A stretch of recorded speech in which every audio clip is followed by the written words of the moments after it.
Thank you very much, Chairperson. Good afternoon, General.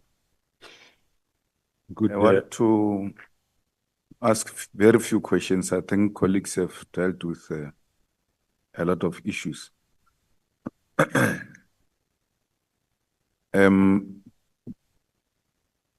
Were you reluctant to open a case against those who were involved in the issuing of illegal directives or instruction, including General Sevilla, who wrote a letter to disband PKTT, even when you said you shouldn't issue that letter? I will deal with the matter.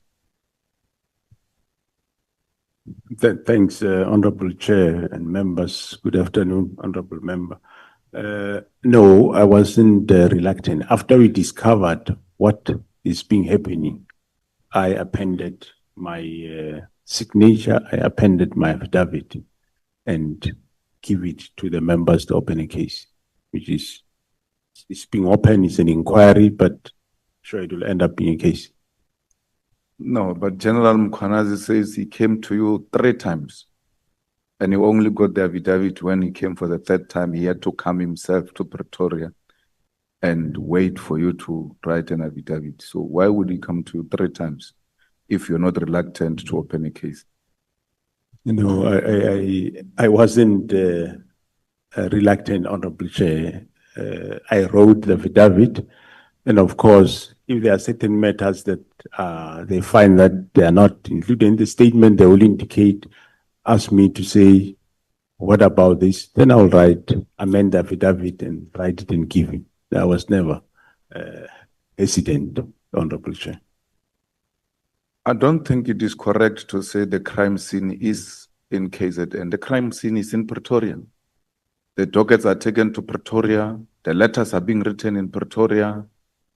Some of these implicated people are in Pretoria.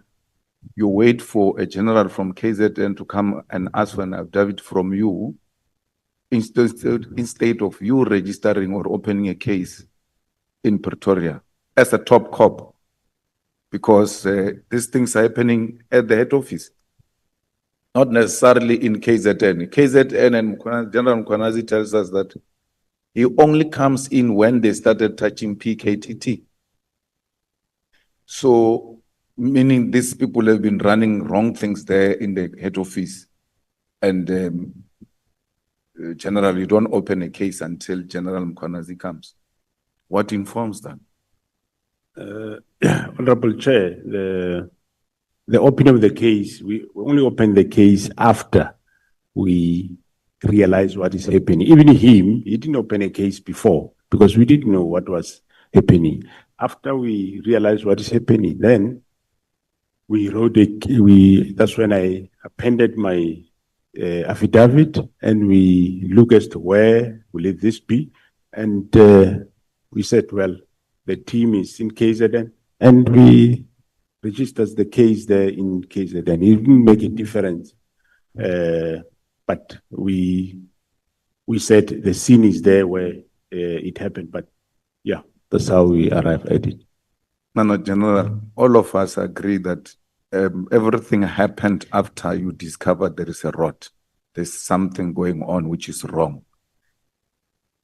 You should accept that you did not act in a responsible manner as a national commissioner after you discovered that there was something wrong.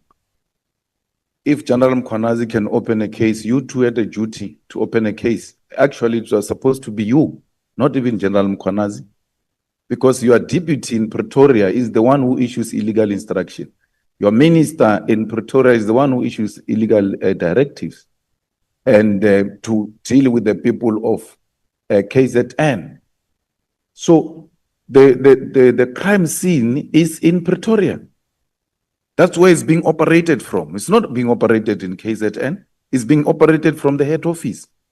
As a national commissioner, you ought to take responsibility that on hindsight, you now realize that you are actually the most responsible person who should have acted on these matters. Thanks, Honorable Chair. I agree I'm the responsible But where the case was open, remember the directive was directed to PKTT, and the seat of PKTT is in KwaZulu-Natal. And, well, you can't open a case without affidavit. I'm the first one to pen my affidavit, and this is how we open a case, because you can't open a case without the affidavit.